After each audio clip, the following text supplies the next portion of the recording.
The iPhone 17 is finally here, and it's time to ask yourself a simple question: do you actually need to upgrade, or is your fear of missing out pushing you toward it?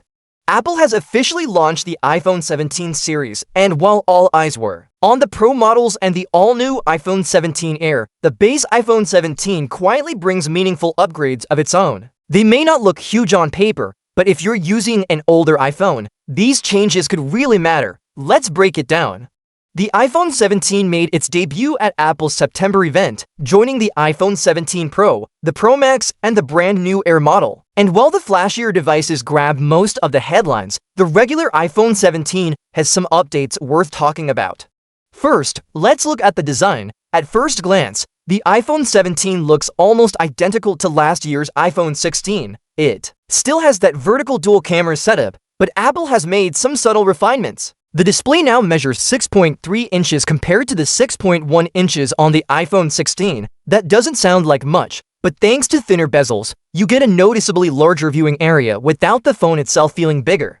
And yes, it's still protected by ceramic shield. Now here's the part that many people have been waiting for. The iPhone 17 finally gets promotion, which means a 120Hz refresh rate. Android users have enjoyed this for years, and Apple has kept it exclusive to Pro models until now. Combine that with 3000 nits of peak brightness, and you've got a display that's smoother, brighter, and just more enjoyable to use. The phone comes in a fresh set of colors this year: lavender, mist blue, sage, black, and white. And like its predecessor, it's IP68 certified, so water and dust won't be an issue. On the sides, you'll find two useful buttons: the Action button, which can be customized for shortcuts like opening the camera or muting your phone, and the Camera Control button, which Apple introduced last year. This lets you quickly shoot, zoom, and control camera functions without even touching the screen. Speaking of cameras, Apple has made a big move here. For the first time, all the rear cameras on the base model are 48 megapixels. You get the 48 megapixels Fusion main camera with an optical quality to X telephoto option, essentially giving you two lenses in one. Then there's the 48 megapixels ultra-wide, which Apple says delivers up to 4 times more detail compared to last year. That means sharper wide shots, better macros, and more creative framing. The front camera also gets a serious upgrade: and 18 megapixels selfie camera. That's a big step up from before, making FaceTime calls, video chats, and selfies much sharper. This sensor is square-shaped, so you get consistent quality in both portrait and landscape. Plus, AI automatically adjusts and expands the view when you're taking group shots, which feels very practical. Battery life hasn't changed dramatically. Apple didn't reveal the exact size, but all signs point to the same 3600 mAh battery as the iPhone 16. However, Apple claims the combination of promotion and efficiency gains now give you 8 extra hours of video streaming. Charging is also faster; you can get to 50% in just 20 minutes. Under the hood, the iPhone 17 is powered by the new A19 chipset. This chip brings the performance needed for Apple Intelligence, Apple's growing suite of AI-powered tools. But here's the catch: memory is still capped at 8 GB. Many people expected 12 GB this year, especially since competitors like Google and Samsung already offer it to handle heavy AI features. Storage options start at 256 GB and go up to 512 GB. Now, about Apple Intelligence.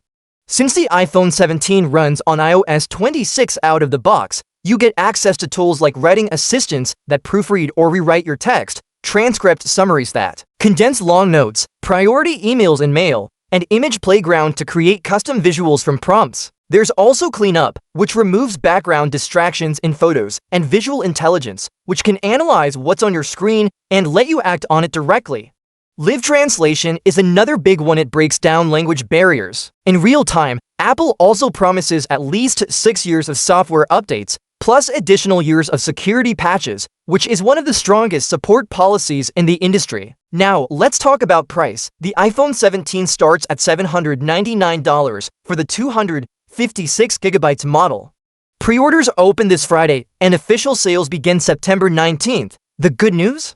Apple didn't increase the price this year, so is it worth it? Well, if you're using an iPhone 14 or older, this upgrade will feel meaningful. The larger screen, promotion, the brighter display, new cameras, and the A19 chip all add up to a noticeably better experience.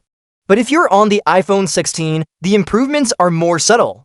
You'll probably find it hard to justify upgrading. After just 1 year, in the end, the iPhone 17 is designed for people upgrading from older models. It's not for those who already bought last year's phone. If that's you, the upgrades will feel fresh and exciting. If not, it's probably safe to sit this one out.